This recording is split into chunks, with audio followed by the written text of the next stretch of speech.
Buff Nation, we're finally here. It's Buff Blitz. We're talking all about the fall camp risers. Who has impressed? We'll talk about stock up. Maybe if there's any stock downs, but you shouldn't really have many stock downs right now with practice. But we can talk about some of that. But Russ, how are you doing tonight? I know that you're running a little late, but that's what happens when you see UFO on the way home from dinner, right? Yes, exactly. I had to chase it down, find out what was going on. They were able to tell me the future, what's going to happen to the Buffs this year. So I've got all that in my back pocket now. Yeah. I mean, when the aliens around, duty calls. So yeah, guys, I'm just giving Russ a bad time. He did not see any aliens. I'm just straight up putting words in his mouth. But man, let's get into this, man. Let's get straight into this. We finally have had some real football to talk about over the last couple weeks or so. And yeah, I would just love to know kind of your general impressions right now. Maybe we could start kind of overall with the play style, the coaches, anything that's really highlighted to you that's really stuck out. I mean, I've talked about it a bunch this week, and you tell me if you agree with this, but I feel like, I don't know, every year it seems like it gets more and more intense. It gets more and more it just seems like the level of play in practice just jumps each and every year. And I'm just like, I didn't think it could improve even more, but it just feels that much better than it has the past, 2 years. Each year it improves. There's just a different intensity and a different work ethic to the practice this year than we've seen in the last 2 years. I mean, would you agree on that? Are you noticing that when you're watching the Well Off and the Reach the People videos? Yeah, I was talking about this earlier today in my live stream. How I mean, we're going into season 3 now. It's hard to believe we're already at season 3 doing this, but yeah, it seems like there's just a greater attention to detail. The conditioning, I think Coach Swayze has just been an insane addition so far. And when you got guys going the extra mile, paying attention to these little details when it comes to their strength and conditioning, their nutrition, all that, it's going to carry over into, the actual game day operation or on the field. And so, I think that we got our best. I don't know. Maybe it's because we don't have those national award winners right now. Maybe we end up with some by the end of the year, but I feel like everybody's kind of on the level playing field. I don't know. Not to say that our teams of the past were bad or anything like that, but you had these are our star guys. Yep. You don't really got that. It's just kind of a collective. I think we're a really good team, and there's great chemistry around that. Well, it's like Prime said. I 100% believe that this team as a whole is better than the last 2 teams that Coach Prime has coached here in Boulder. That to me is probably the biggest difference. The depth around this team is just tremendous, what it's able to do. And so, that's been a massive thing that I think I've started to notice in practice. You've got multiple guys stepping up. You've got multiple guys who are making plays, performing. You don't have those 2 guys that everybody's watching, that everybody knows about, and everybody's talking about. Instead, it's okay, we've got a lot of people to focus on when it comes to camp and this team and what's going to happen. And I think overall, it's going to be a much more balanced offense, much more balanced skill. And that's what we get, with the Buffs in 2025. And I think that's a big difference over the last 2 seasons that I think is going to make a huge impact on what this team does this year. So let's get into some of the specifics, man. I don't know if you want to start with a certain position group or just talk about some of the players that have stuck out to you the most. But, man, and I definitely want to comment on the quarterbacks at some point, but we don't got to hit that right now. But I'll leave it up to you, man. What player do you want to talk about right now? let's go into the specific players. I mean, we could go across the board. There's a lot of them that are already turning heads. On the offensive side, I think both running backs, actually, should I say all 4 running backs? Let's talk about them, man. Are showing up. Dallin Hayden and Michael Welsh, I put out a video saying that they're going to be 2 of my breakout players this year in 2025. I absolutely believe that. Everything that we're seeing from practice is saying that. But then you've got Simeon Price and DeKalon Taylor, and both are bringing their own kind of flavor to that mix. And if we look at the last 2 years in the Pat Shurmur offense at Colorado, he has frequently used up to 4 running backs at the same time. I mean, Charlie Offerdahl, Dallin Hayden, Michael Welsh, Isaiah Augustov, all of them got carries last year. So we very well could see all 4 at some point get carries. Not only that, Dave, but we've seen 2 running back sets multiple times in camp already. 2 running backs in the backfield. Dude, it's a godsend, man. It's a godsend. We've been asking the football gods for this for years now. We finally got it. This has been what we've been wanting, some creativity. And everyone knows that practice is going to be vanilla. If this is what we're seeing in practice videos, Dave, what's going to happen in actual games with the creativity that they're going to throw out there with different formations and different sets? We have to know that if we're seeing a little bit of creativity in practice, it's going to be that much more creative once we get to actual games. So that to me is a massive thing. And again, that tells me we're going to run the ball. We are going to be a more balanced offense. I don't care what anybody says that we don't run the ball, that we do this or that. Shador's not here anymore. Travis is not here anymore. There is going to be a lot more running the game. And I think this comment says it all. I think biggest reason that we are seeing more running and why we're going to see a more running game is because I think we have the best offensive line that Colorado has had in, and I'm going to say this, not even just in the prime era, but probably that the Buffs have seen in maybe a decade almost. Yeah, that you're probably going back. 2016 might have been the last time the Buffs had a manageable, serviceable offensive line. Yeah. Yeah, it's going to be amazing, man. Larry Johnson, godsend, man. We got a legitimate right tackle. Oh, God.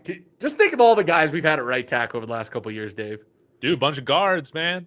We got a real right tackle. I mean, the standard, it wasn't that high, but, we just need a right tackle. And I think we got a good one, man. Larry Johnson, man. How can you not play a guy with the name Larry Johnson? The third.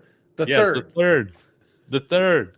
Man, I absolutely love it. And I thought Xavier Hill and Zy Chrysler have looked good as well. I think Zy Chrysler, I think he's kind of popped to me the most. But some of these running lanes that we're opening up, again, I don't think our D-line's trash. I think it might be the best unit on the team, right? So the fact that we're getting wins against the D-line, I think is a really positive thing, man. I really – we're going to have balance.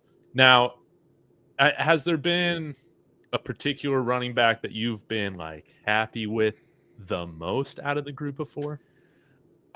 It's hard because I think we've seen a lot of the same things from all of them. We've seen success. We've seen, hard work. Not yet. I can't say that one running back has miles above everything else. I think they all bring their own kind of strengths to it. I mean, based on what you've seen, is there anybody that you think kind of is above and beyond what everybody else is doing? Well, I got to say, I feel good about all 4, man. I mean, how can you not? But I feel like we're just scratching the surface with Michael Welsh. Mm-hmm. Again, I'm really taking what we've seen from him, to heart, and what he said in the presser, just how Marshall Faulk is really getting him to look at the game with a new level of detail. Yeah. I don't think that's true for the whole room, but I've really liked the way that we've seen him run, just more decisively, a little bit harder, I think. But that, we haven't had a guy like DeKalon Taylor with this kind of speed in the backfield, of course, since Dylan Edwards. And I think that, having a guy with the nickname Trackhawk, I mean, that's going to be exciting, getting him the ball, man. And I'm really looking forward to – I've seen that we've used him in the passing game a bit. But, again, I think you can use him right out of the backfield as well. And yeah, I think we got the offensive line to imagine if he's got some real space to run through. I just feel like he's going to be deadly. I don't know if he'll lead the team in touches. I don't expect him to, but big plays, could he lead the team in big plays from the backfield? I think he very well could. I mean, just think about it. 2 running back set, one of them runs on a wheel route, the other like runs a fake like think of all the stuff that you can do out of that, just how crazy we can get. I'm excited. I am so excited to see what this offense does. I'm hoping that I don't eat my words week 1 where we're back to like pulling our hair because it's like no running and we're just throwing the ball and we're not getting anywhere. Because I mean, going to last season, we thought, oh, the offense would be our strength, right, Dave? And what ends up happening? No, the defense is our strength, and the offense looks absolutely disjointed and just not what it needed to throughout the season. It made a couple great plays, but really the defense was what was the success of Colorado last year, which, by the way, I love that people are like, Shador and Travis are gone. Colorado's going to be nothing. Like, did you watch us last season? Like, we won off the back of our defense more than the back of our offense.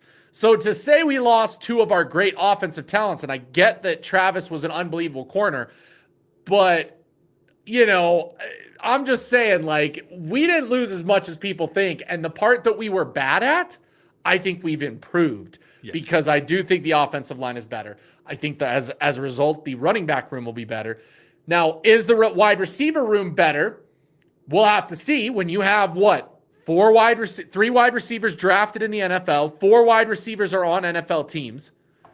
Like, that's hard to replace. But so far, it's looking like we've found some pretty darn good talent when it comes to our wide receiver room.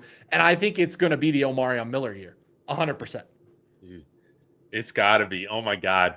There's so many things that I wanted to comment on, Russ. But let's just get to the wide receivers. Forget what I was going to say. Do it. I think one of my takes coming in, maybe the last time we did a show. I can't even remember the last time we did a show. But I think the starting wide receivers I had, like maybe the top 3, Omarion, JoJo Williams, and Draylon. I'm thinking now that, I mean, probably one of the biggest risers I think that we've seen in fall camp has been number 9, the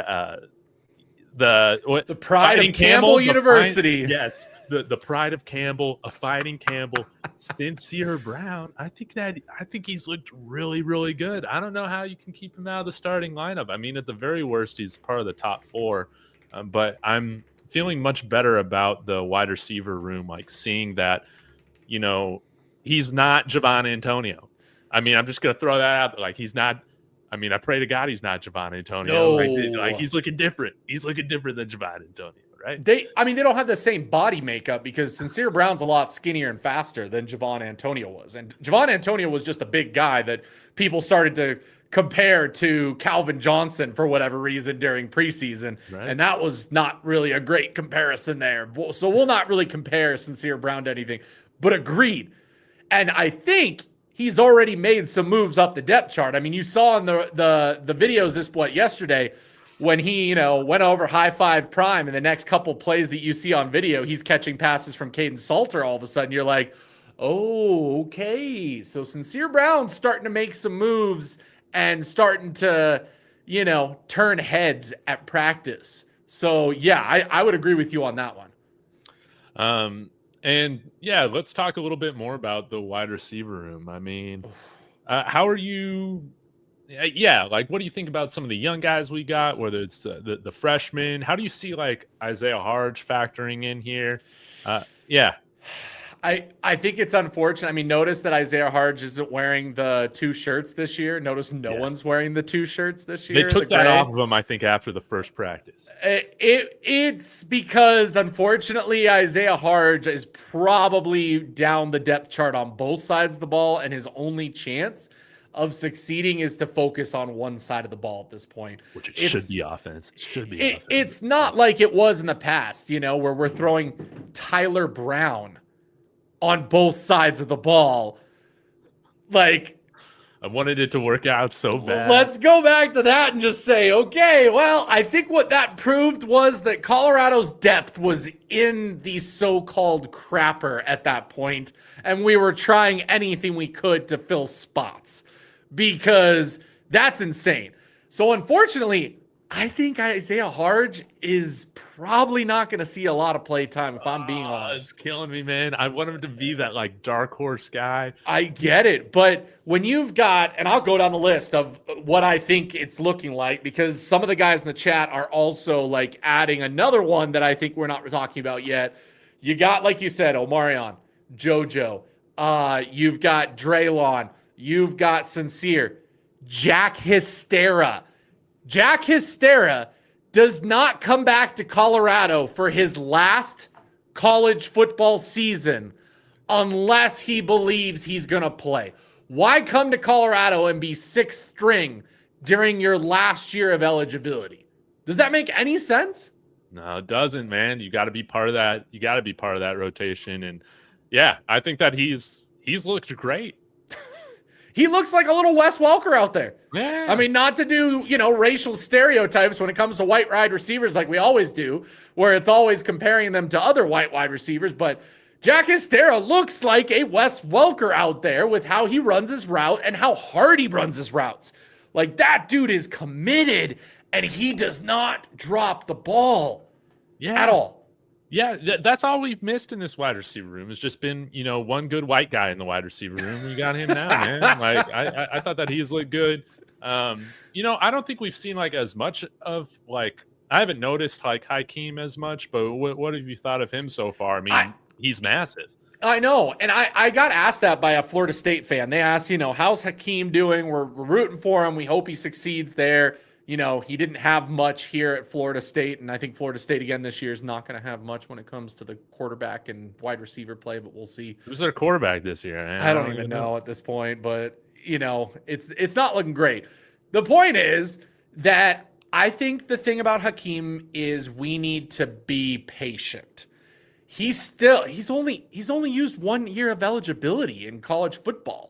So I said that he's going to probably be a depth player in the wide receiver room. He'll probably be one of the first guys when it comes to injuries. Him and Quinnell, I think, are going to both be guys that could see kind of rotational spot plays here and there, similar to like Draylon did last year, where Draylon didn't play a ton, but when he did, it was very meaningful minutes. And so I think that's what it is. We don't have to rush him. I think he understands the depth in the room. I don't think he came to Colorado to start day one, like to compete, yes, and hope that he gets a spot. But I don't think he's a guy that we need to worry about if he doesn't play this year, that he's going to transfer all of a sudden during the offseason. I think he sees the writing on the wall that, okay, Sincere Brown's on his last year. There's going to be openings in the offense coming into next year. And I think he feels like he can definitely take that spot and that size. I mean, heck, if none of the tight ends work out, maybe he wants to go spot at tight end if he, wants to see the field a little bit earlier. But there's a lot of that when it comes to that. But the tight end room's another room that we could talk about that's looking really good as well. Yeah. The other guy that I'll throw in there that I don't think he'll be anywhere close to leading the team in targets or anything like that. But I do think we're going to see some plays lined up for Quentin Gibson, man. I think yes. I think he's got unique speed. I think he could be our fastest wide receiver in the room already. And so I think I think similar to kind of how they ease Draylon into things like throughout the season, I could see us like having some packages for him and easing him in more as the season goes on. But I think Quentin Gibson, man, I think he's going to play. Yeah, I do. I don't think he's going to be a regular. I don't think he's going to be used as much maybe in the passing game. But can you imagine using him with like reverses, screens? Yeah. Hey, let's motion him in the backfield and do an option play with him. Like, I'm not even an offensive football coach. And the amount of trick plays that I can think of in my head with the personnel we have, whether it's Draylon, the running backs, Quentin Gibson, all of those. throw Caden Salter in there and his ability to scramble. And there's no excuse. There is no excuse for Pat Shurmur not to be more creative this year. It's college football. You are supposed to be creative. Creativity wins games in college football. It does not win in the NFL. It wins games in college football. I got a new name for Pat Shurmur until he proves me otherwise. I'm going to be glazing on him. You got me in the glazing mood, Russ. What can I say? Dude, Picasso Shurmur, man, the pinnacle of creativity. That's what we're going to see out of crusty old Pat Shurmur this year, because, you know, he's working with Falk. He's working with Bartoloni, greater influence on the offense now. Of course, Byron Leftwich, thank Christ he's here. Yeah. How can you not be creative with these guys that we got? But I guess like a couple, I don't know if it's stock downs for me, but I'm bummed that Cam continues to be hurt. I want to see what he can do. And honestly, they just haven't shown a lot of practice stuff from Timmons, man. So I don't really know what we're getting out of Timmons. I mean, you're seeing nothing from him at practice, even in the videos, even clips. My guess is, Dave, that he is just not really a part of the equation. Like, he is probably the furthest down on the depth chart, if I'm being honest at this point. There's just no upside there anymore. We know what we get with Terrell Timmons, and he, you know, brings kind of that average size, average look as a receiver. The speed isn't there. Unfortunately, he just does not differentiate himself from any of the other guys. Yeah. The other guys can do what he can do, plus some. Yeah. And so that's kind of the hard part. So, you know, I was shocked that he did not transfer. You know, kudos to him for sticking it out and sticking around, but I'm wondering if he just decided, I like Colorado, I like hanging out with this team, I like being a part of it. I know I'm not going to play. I know maybe I'm not going to do much else. But rather than go to some podunk small school and try to play at this point in my career, I'm going to enjoy my time at Colorado, get a degree, be a part of this team and what it's doing, and that'll just be what it is. Like, I truly think that's where he's at. Yeah, and I like having some older guys like that are on the team, man, because especially with having a young room, with the wide receivers, having guys like that around, I think is really important, man. And again, 100-man rosters, I'm not tripping out, you know, having some of those older guys on the team, man. Like, I think it's a good thing. And let's, you know, knock on wood, you know, we're bitten by the injury bug. But hey, if we lose 4 wide receivers in a game, God forbid we have a repeat of like what happened with Kansas State last year. Yeah, Terrell Timmons can go in and you know, fill the role just fine instead of maybe having to go with a true freshman or so before they're truly ready. So, yeah, I ain't tripping about that. Now, I do, again, want to get to quarterback stuff, but FP is coming up. He gave a little $2 super chat. Thank you for the cup of coffee, my friend. Oh, and I think we should get to the secondary. So, saying, bro, 22, TJ Branch, freshman safety, is sick. How can he not be a camp riser so far? Has looked incredibly quick. Of course, great spring game performance. What have you thought of TJ Branch? I mean, TJ Branch is the future of that secondary. He absolutely is. Like, we don't have to rush him, guys. Here's the thing. I think a lot of these guys understand, yes, they're going to get opportunities. They're not just going to bench them. They're not just going to, you know, not play them at all. But we don't need to rush him because he is literally the future. Next year, he can be the starting safety as a sophomore and have that position all to himself. And I probably would feel comfortable with that. I would not feel like we needed to go out and get a replacement. We could go out and get another freshman or two safeties in recruitment, you know, guys that aren't going to start right away. And I think we'd be perfectly fine. But yeah, TJ Branch every second of the day, like you have to imagine that coaching staff understands that and knows just how darn good he is when it comes to that safety room. And if any of the safeties falter during the season or have injuries, TJ Branch could be one of the first guys in that position. And who knows, maybe he ends the season by becoming a starter. Now, I know Stock Down on Buff's Twitter has, everything has moved over from Shiloh. It's now Carter Stoudemire. He has assumed that role of just being the safety that everybody wants to cook and hate on. You saw him getting burned in one-on-ones, man. But at the end of the day, we know Carter does struggle in coverage. But in run support, tackling, being the last line of defense is he's one of our best tacklers in the secondary. So, he's gonna start at one of those safety positions. I would pray to God we don't use him in many one-on-one coverage situations because I think he should be playing back. But I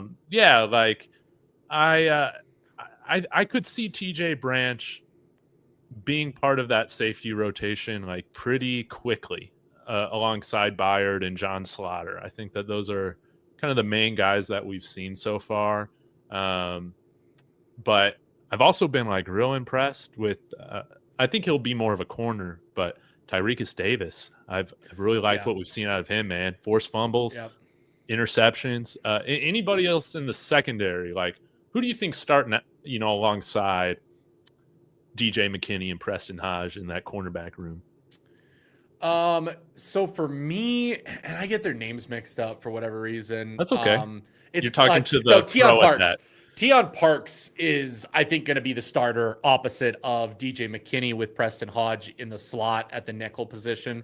But Tyrekus is showing the case for passing downs. If we want to go 4 corners, he is definitely capable of filling in a spot there as well. So I'm excited. Going to the season, my only concern was I thought we weren't super deep at corner. I wish we had grabbed a corner or 2 more out of the portal. But with the way Tyrekus has played, with the way that Parks has played, and what some of now Noah King is also he's looked great. Not necessarily a dark horse, but I definitely think that he will get some snaps and play in rotational, sets there. So we've got 5 decent corners that could all play for us. So I go from thinking that we're in trouble at the corner position to now thinking, oh, okay, I think we're going to be okay. Yes, losing Travis at corner is extremely difficult because that dude was a ball hawk. And I don't think that we yet have a ball hawk on the back end. That instincts guy that'll come out of coverage, make a play, intercept the ball, get a turnover, whatever that may be. That was Travis Hunter, but nobody can. It's very rare to have those players because of that athleticism and instinct. DJ is more of a body up man guy. Preston is more of that body up man guy. We're seeing it now with Parks. They're the perfect corners for the Livingston system because he loves to run his man defense. So we'll see if we go away from that at all. But overall, I'm in a much better place when it comes to our corners this year. Yeah, I thought we do not have to think about the possibility of Ben Boozy having to get out there if we have a couple injuries. So that's nice. I know everybody in the chat is spamming RJ, and RJ has made some great plays. I think he's had some really good one-on-one plays against Omarion as well. So, whether it's Teion Parks or RJ, I would say those are probably the 2 most likely guys to be playing outside alongside DJ. But Noah King, man, I think he's in a good situation here to where next year he could be that guy. He could have a Colton Hood type of ascension. And hopefully stays here. But Dwayne Smith had an awesome question here. We didn't even talk about Ben Finiseth. He was mainly starting, I think, throughout most of spring camp. Everybody's freaking out about that. But I don't think we've seen that. No. He's a special teamer. He's a special teamer. He knows it. He's out there to just compete and be the best teammate possible. He's not going to play, guys. You don't need to crash out. Snap 1 against Georgia Tech. You're not going to see Ben Finiseth out there at safety. Chill. Yeah. We'll see what happens. But I've liked what we've seen out of Byard, Branch. I think those guys slaughter. Those guys are clearly ahead of him right now. Let's see what else we got here. I think the big one, Dave, linebacker. I know that a lot of people wanted to talk about that in the chat. I think that's the one spot that it's probably my biggest question mark going to the season, just trying to figure out what that's going to look like. And I think plenty of people are bringing that up constantly in the chat because of course, the video clip that went yesterday. And of course, all of the social media coaches and warriors Wait, what happened? Well, so there's a video clip of Dallin Hayden taking a ball the distance. And in the clip, the linebackers hit the wrong gaps, leaving the one gap that Dallin Hayden hits wide open. And so Dallin Hayden takes it all the way to the house untouched. Okay? It's one play, guys. It's one play. Like, I get it. It looked bad. It was a bad play. But to say that anybody is perfect, like, I'm not going to crash out on it and say that we're completely screwed and the season's over, like I saw plenty of fans out there do. There was a lot to be proud of in that clip because the offensive line absolutely destroyed that hole for Dallin, and Dallin hit it hard and took off. So we could give that side of the ball just as much credit, but everybody wants to talk about the fact that our two linebackers both hit the wrong holes, leaving that wide open. I get it. I absolutely get it. It sucks. It sucks. But Jesus Christ, Dave, on Twitter, I won't even talk about it, but you know exactly who probably, tweeted about the video and wanted to talk about how terrible, the football play was. We don't have to mention the name because, of course, it was brought up and how bad it was. Oh, man, I ain't stressing, dude. We got the king. We got the king, man, coaching that group. I mean, there is nothing you can do to have me blaspheme Coach Hart anymore, man. I'm sorry, Coach Hart. I'm sorry I didn't believe in you. But, yeah, Coach Hart, he got not Reggie Hughes. He got Nakai Hill-Green, all-conference last year. I think one of these guys is going to have another really good year, man. So, at the end of the day, man, watching this practice stuff, it's fun because it gets you excited. Bingo! You can see who's doing well. And, yeah, you can see, who's not doing well. But at the end of the day, we're talking about practice. I'm not gonna be trashing AI. Come on, AI. Out over practice. I'm just not gonna be doing it, man.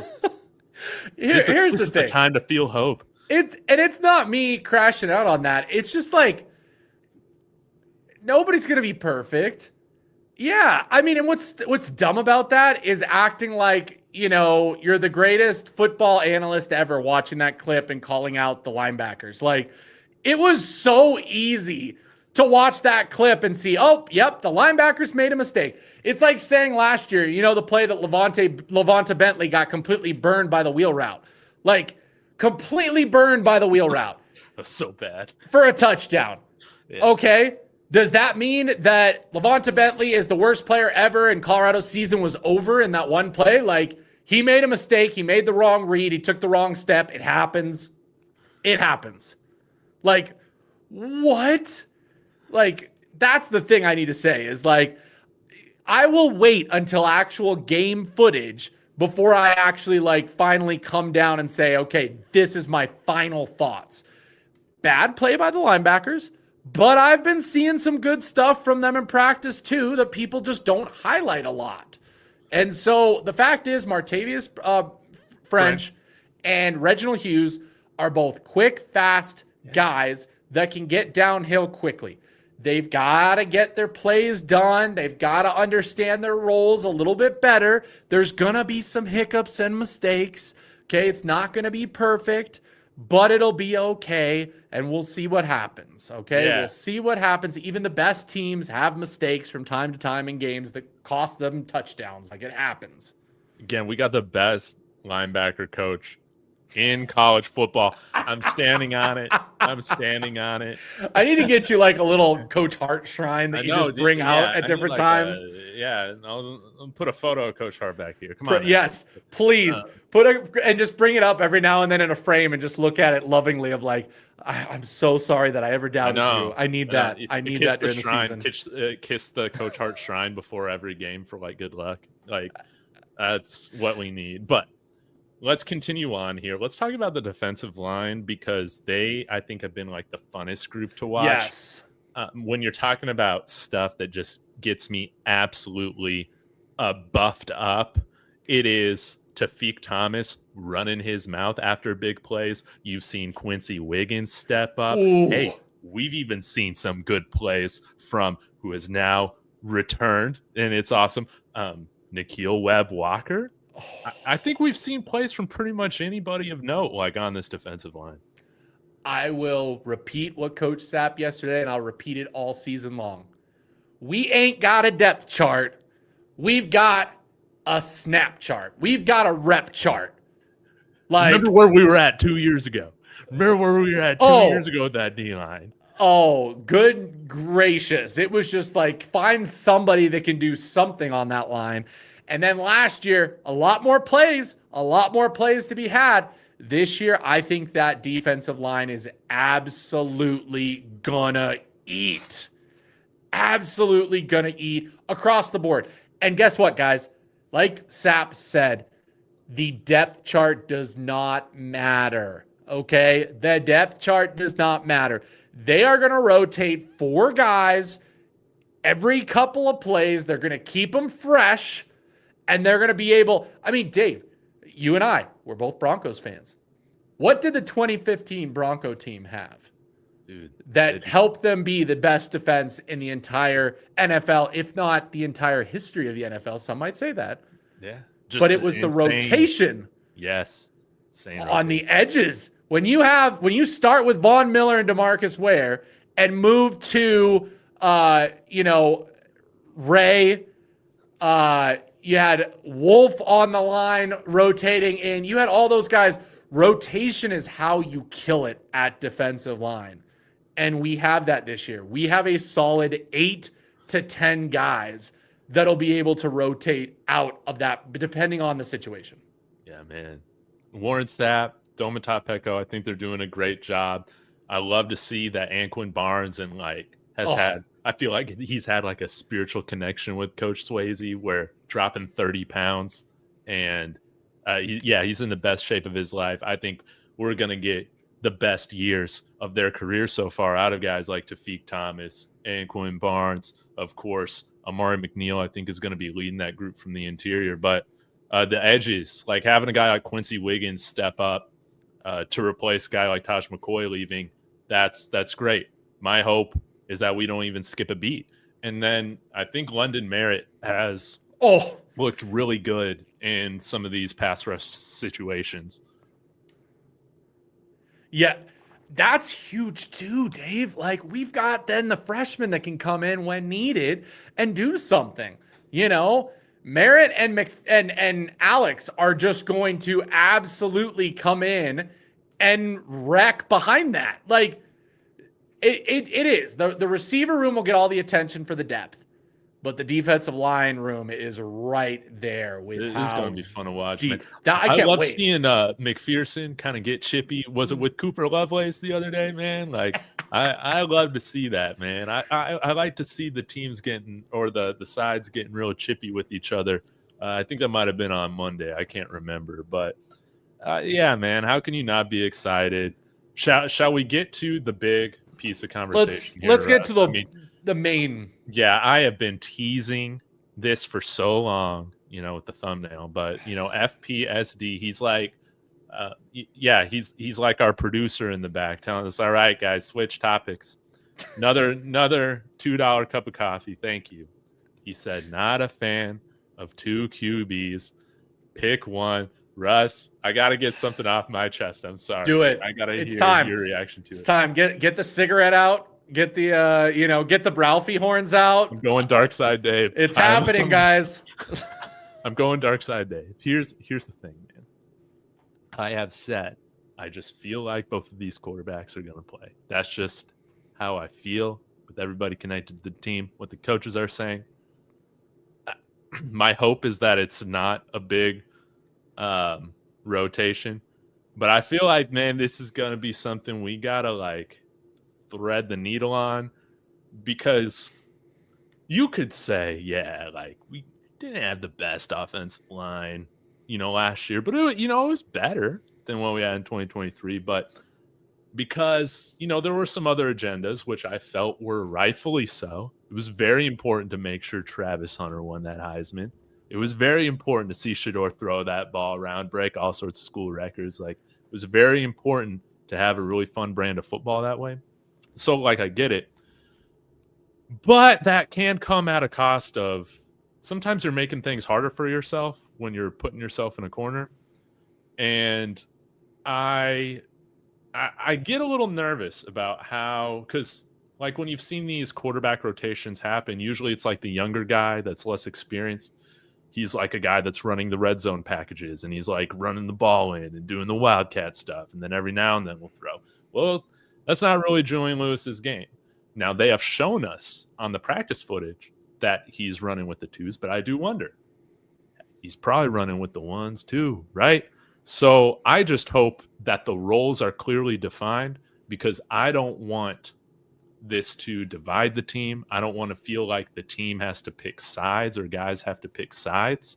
And it seems like how they're supporting each other, the communication has been like crystal clear on that from what we've seen, which I think is really good.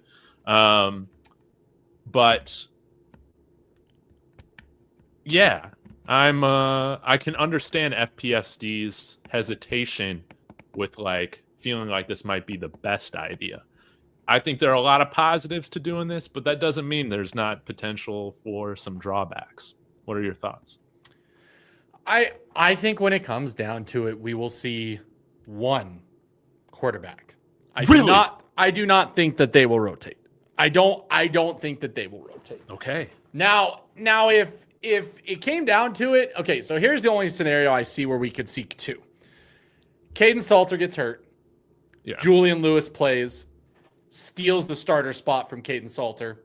Now Caden Salter is the guy that you bring in every now and then to change things up.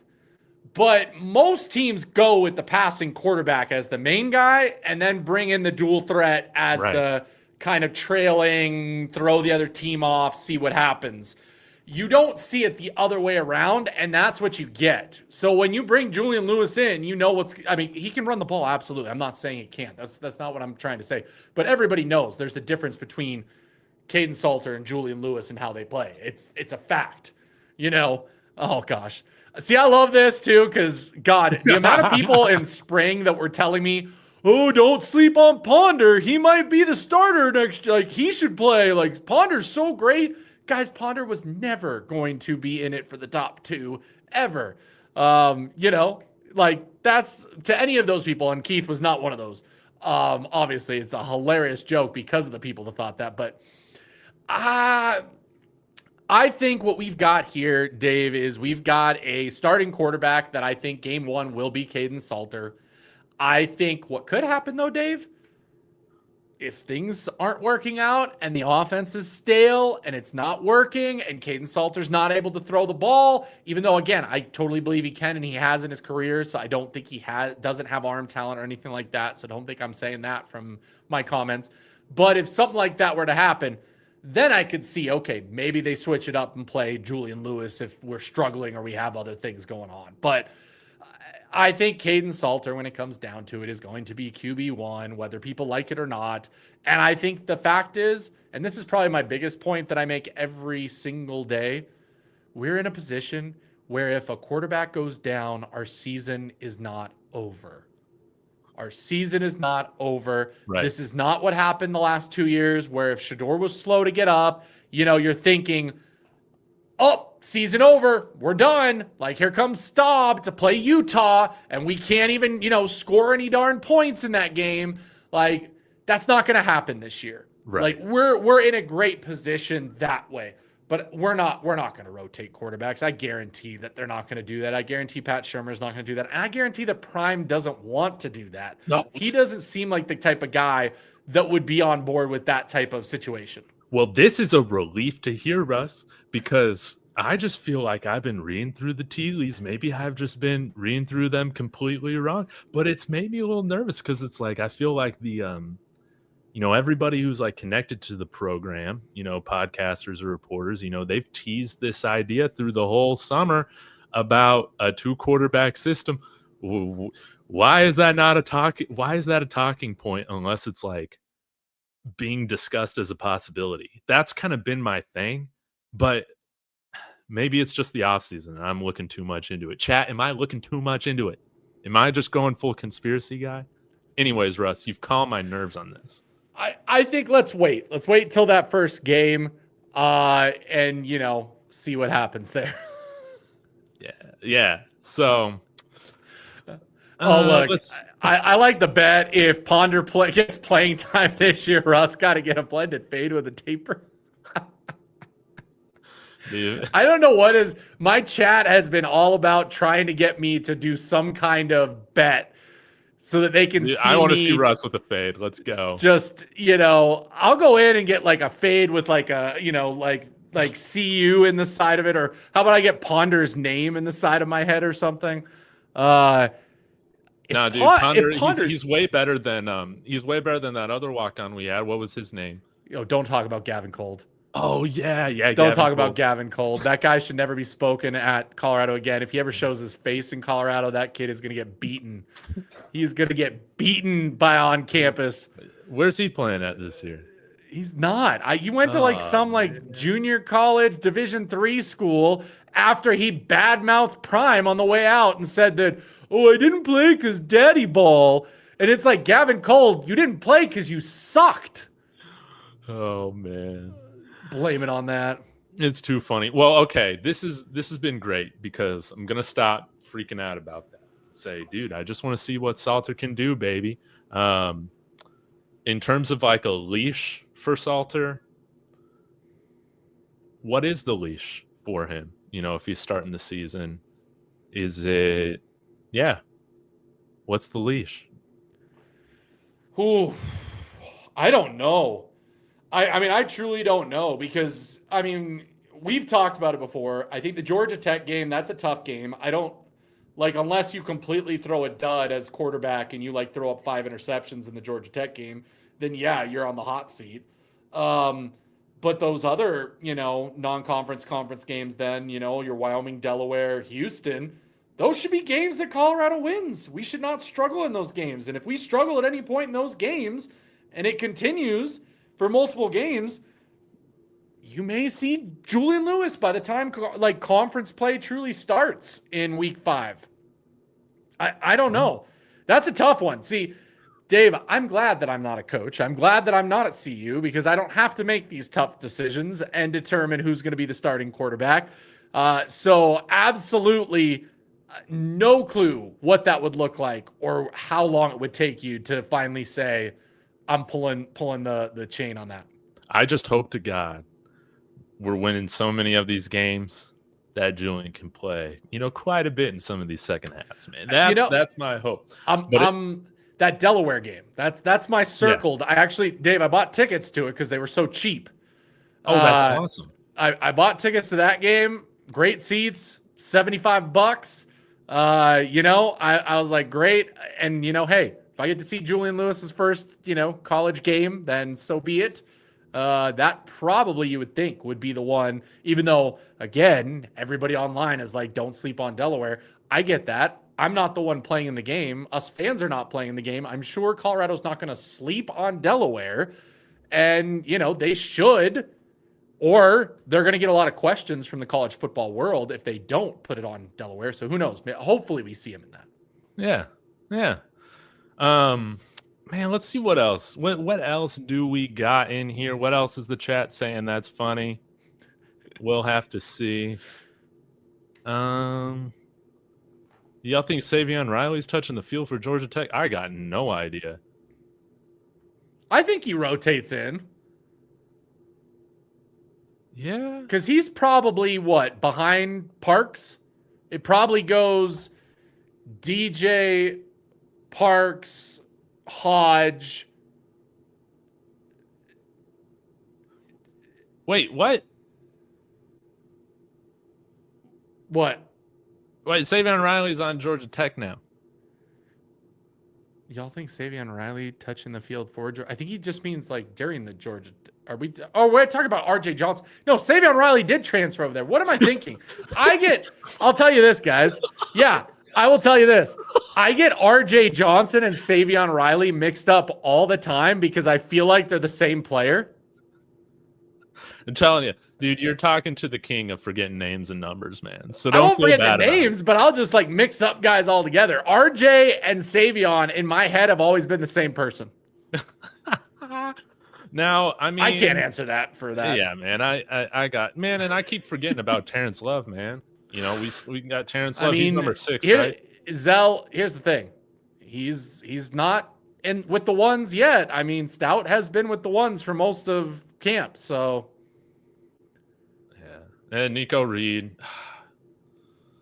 What could have been, Dave? Whatever, Nico Reed.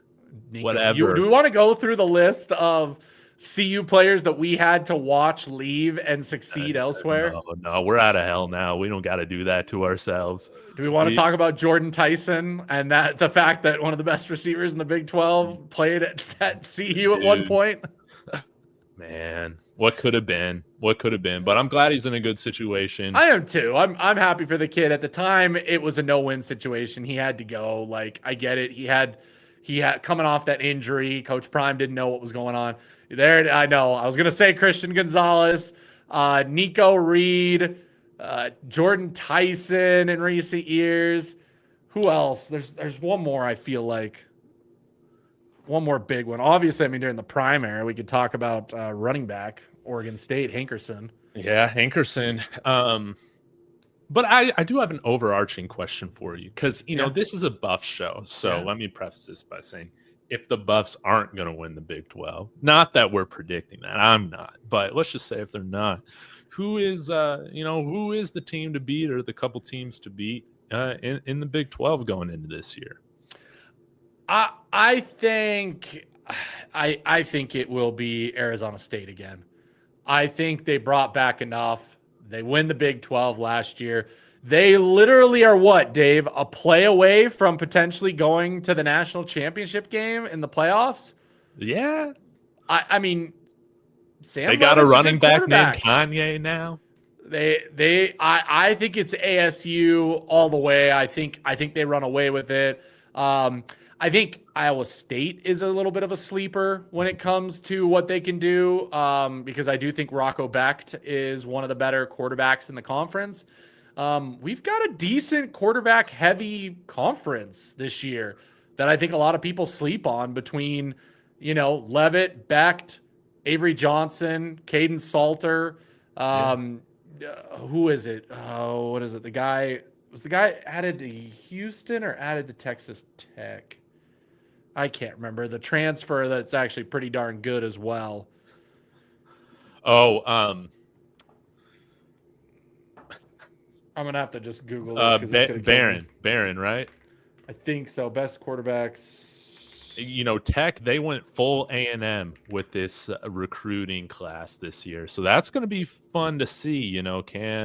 Can they do it a little bit better over in Lubbock than what was going on in College Station with dropping major money for their transfers and recruits? Man, Texas Tech's going to be an interesting one to watch, because the last couple of years, like, I've expected them to be like one of those main teams contending for the title.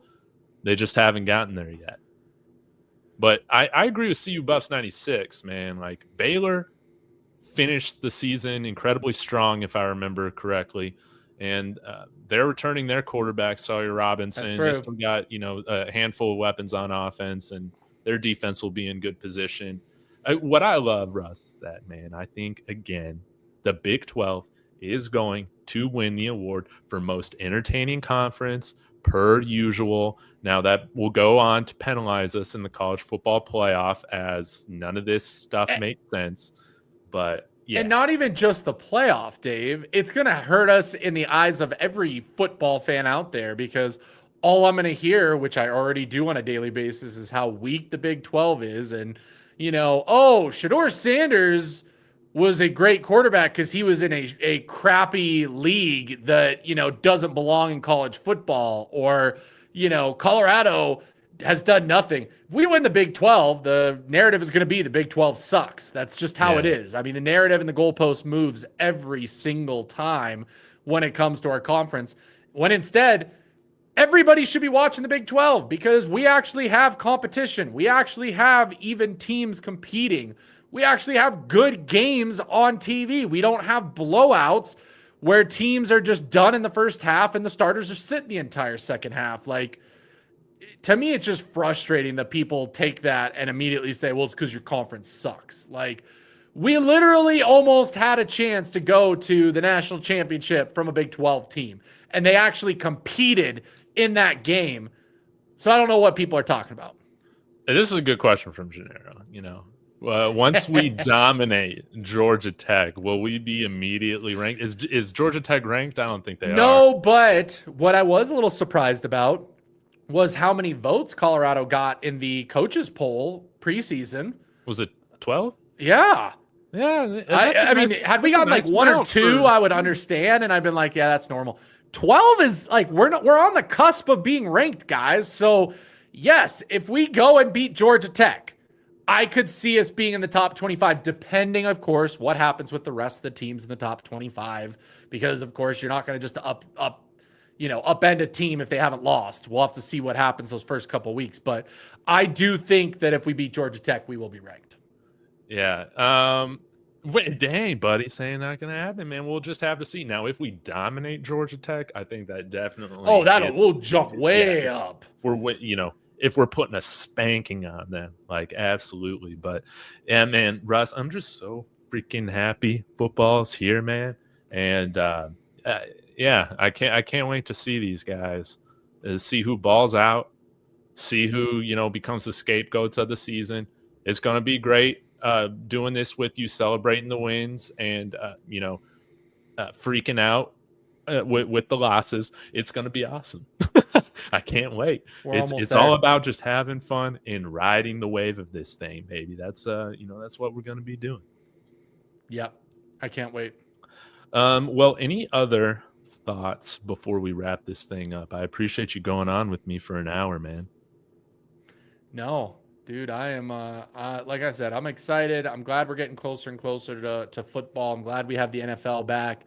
I can't wait to watch the Buffs players perform in the preseason and just show again that we're going to start seeing NFL teams are going to start trusting CU Buffs players and taking more chances on them going forward with the success of the Buffs players that are going to happen there. So I definitely think that that's going to happen, the next several weeks. So I can't wait to see not just Shador, but I can't wait to see Jimmy ball out. Can't wait to see LeJounte ball out, Cam ball out. And of course, see what Travis does when Travis does Travis things. Oh yeah. And Shador, we just got to manifest it. Just got to manifest him balling out on Friday. Never been so invested in a preseason game in my entire life. But the whole world. I'm calling it now, and everyone will probably say, "Oh, that's an easy call," but it's going to be the highest rated preseason game ever. Yeah. But I guess that's it. I think I had one more thing in here, but oh well, I think I lost it. Anyways, Russ, thanks so much for joining. And Buff Blitz, we're gonna be killing it again this year. It's gonna be a fun season. Wednesday nights, unless something changes. So be sure to like, subscribe, hit the bell for notification. And again, shout out to you guys in the chat. You guys are what makes this fun. Have a wonderful evening. Let's go Buffs. Let's go Buffs.